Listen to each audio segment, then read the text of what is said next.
बिस्मिल्लाहिर्रहमानिर्रहीम, अस्सलाम वालेकुम। आप देख रहे हैं फ़याज़ महमूद यूट्यूब चैनल। और इस्लामाबाद के ठंडे ठार मौसम में बड़ी ख़बर ये है कि इस्लामाबाद हाई कोर्ट के चीफ़ जस्टिस अतर मिनल्ला ने नईम बुखारी जो चेयरमैन पीटीवी थे उनको काम से रोक दिया है। अदालत ने कहा कि हम रिस्ट्रेन का मुजाहरा कर रहे हैं क्योंकि एग्जेक्टिव के मामलात में हम मुदाखलत नहीं करते, इसलिए उनकी तैनाती को कलअदम करार नहीं दे रहे। लेकिन अगला रास्ता भी बता दिया है कि अगर तो चेयरमैन नईम बुखारी ने ही रहना है तो आने वाले दिनों में हुकूमत को करना क्या होगा।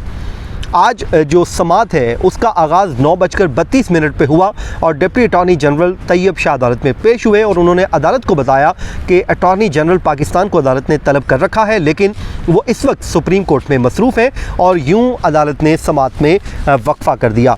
10:19 पर दोबारा समात का आगाज़ हुआ तो उस वक्त भी अटॉर्नी जनरल पाकिस्तान आए थे, लेकिन वक्फे से समात शुरू होने से पहले ही वो वापस चले गए और अदालत को एक बार फिर तैयब शाह साहब ने आगाह किया कि अटॉर्नी जनरल पाकिस्तान को सुप्रीम कोर्ट ऑफ पाकिस्तान वापस जाना पड़ा है और यूं वापस चले गए। तो अदालत ने कहा ठीक है, आप लोग आर्गूमेंट का आगाज़ करें। अदालत ने जो पहला सवाल ये पूछा कि दो बुनियादी सवालात हैं और जो ऑफिशियल्स आए हैं वजारत इत्तलात व नशरियात के, उनको कहा कि आप रोस्ट्रम पर आ जाएं और दो बुनियादी सवालों का जवाब दे दें। पहला सवाल अदालत ने जो उनके सामने रखा कि सुप्रीम कोर्ट का ख़ासकर पीटीवी केस से मुतालिक एक फ़ैसला मौजूद है। वो अताउल हक कासमी केस के फ़ैसले की बात कर रहे थे। उन्होंने कहा कि एक तो सुप्रीम कोर्ट ऑफ पाकिस्तान ने उम्र का तयन भी कर दिया है, जबकि दूसरा ख़ासकर एडवर्टाइजमेंट से मुतालिक है।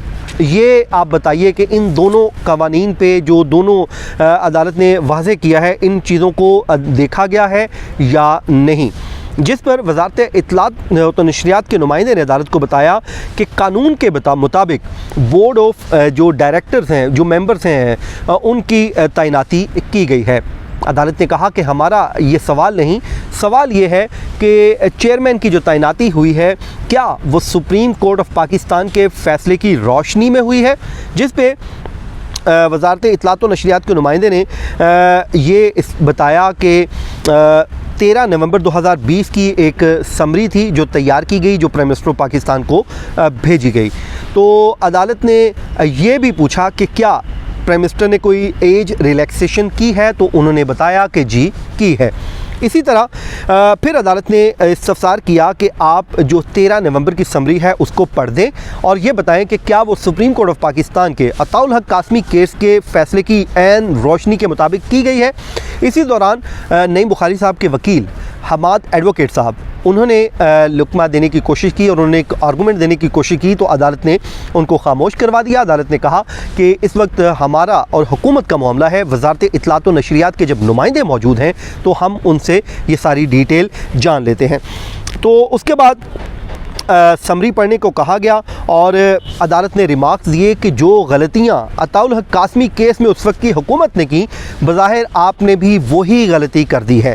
जिसके बाद मुझे उन्होंने कहा कि लग रहा है कि आपने सुप्रीम कोर्ट का फ़ैसला पढ़े बग़ैर ही समरी तैयार कर दी और समरी पढ़ के आपने हुकूमत और जो फेडरल कैबिनेट है उसको भी शर्मिंदा करवाया है, क्योंकि अगर आप फ़ैसला पढ़ने के बाद उस फ़ैसले की रोशनी में समरी तैयार करते तो आज फेडरल गवर्नमेंट को शर्मिंदगी का सामना ना करना पड़ता। उन्होंने कहा कि वजारत इत्तलात व नशरियात के नुमाइंदे ने अदालत को बताया कि नईम बुखारी साहब बड़े ही प्रोफेशनल हैं और वो तजर्बाकार भी हैं। ये ही उनकी क्वालिटीज़ थी जिसकी बुनियाद पे उनको तैनात किया गया ताकि इदारे को बेहतर से बेहतर किया जा सके। अदालत ने कहा यहाँ पे सवाल ये नहीं है, सवाल ये है कि सुप्रीम कोर्ट का जो फ़ैसला है उस पर अमल दरामद हुआ या नहीं। उसके बाद बोर्ड की तश्कील की समरी वफाकी काबीना के सामने रखी गई थी। ये वजारत इत्तलात व नशरियात के नुमाइंदे ने अदालत को बताया कि वफाकी काबीना ने तैनाती का फ़ैसला किया है नईम बुखारी साहब की और ये उनको इख्तियार हासिल था। यहाँ पर अदालत ने उनको रोका और ये कहा कि आप ये बताएं कि काबीना ने क्या आपने काबीना को सुप्रीम कोर्ट का फ़ैसला दिखाया था या फ़ैसला को पेश किया था और जिसके बाद वो काबीना उस फैसले की रोशनी में अपना फ़ैसला करती, उनकी तैनाती की अप्रूवल देती। जब आप फ़ैसला पढ़े बगैर ही काबीना को मामला भेजेंगे तो ज़ाहिर है काबीना के लिए शर्मिंदगी का बायस होगा। ये जस्टिस अतर मिनल्ला साहब ने रिमार्क्स दिए। उन्होंने ये भी कहा कि आपके ऊपर ये ज़रूरी था कि अताउल हक कासमी में केस में जो सुप्रीम कोर्ट ऑफ पाकिस्तान एक कानून वज़े कर चुकी है, वज़ारत इत्तलात व नशरियात इस पूरे मामले में उस पर अमल दरामद करती, उस अमल दरामद को यकीनी बनाती। जिसके बाद अदालत ने कहा कि आपने फ़ैसला पढ़े बगैर ही काबीना को भेज दिया, जबकि अब अदालत के सामने वफाकी जो वज़ारत इत्तलात के नुमाइंदे मौजूद हैं वो इस पूरे मामले पर अदालत को मुतमिन करें।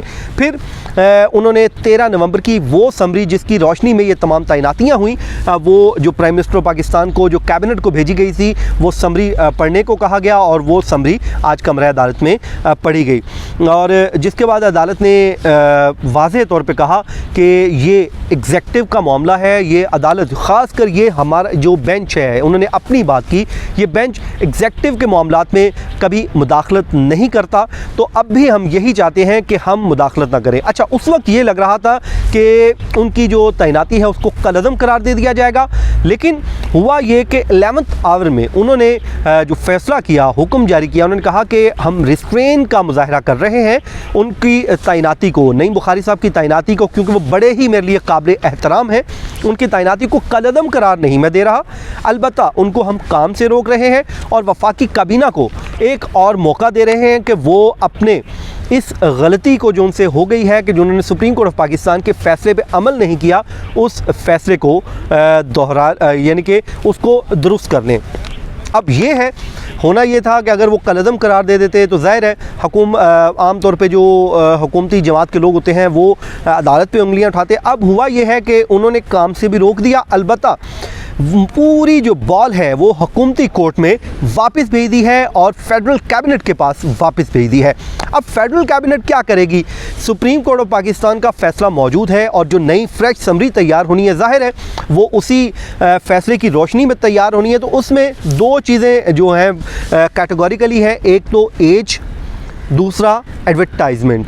अब एज का इशू कैसे वो कैबिनेट जो उसको हल करेगी ये कानूनी माहिरीन ही बताएंगे, लेकिन इन दो चीज़ों को देखने के बाद वो फ्रेश समरी तैयार होनी है और अताउल हक कासमी केस का जो फ़ैसला है उसी फ़ैसले की रोशनी में अब एक नई समरी तैयार होगी और फेडरल गवर्नमेंट के पास जाएगी और फेडरल कैबिनेट उस पर फ़ैसला देगी। बज़ाहिर जितनी मैं रिपोर्टिंग कर रहा हूँ, मैंने देख रहा हूँ, मुझे ये लग रहा है कि नईम बुखारी साहब शायद इस ओहदे पे ना रह सकें, फेडरल कैबिनेट कोई रास्ता ना निकाल सके, क्योंकि सुप्रीम कोर्ट ऑफ पाकिस्तान का फ़ैसला मौजूद है और अटॉर्नी जनरल पाकिस्तान ही उस अताउल हक कासमी केस में आर्गूमेंट कर चुके हैं और आज वही अटॉर्नी जनरल साहब पाकिस्तान यहाँ पर मौजूद थे।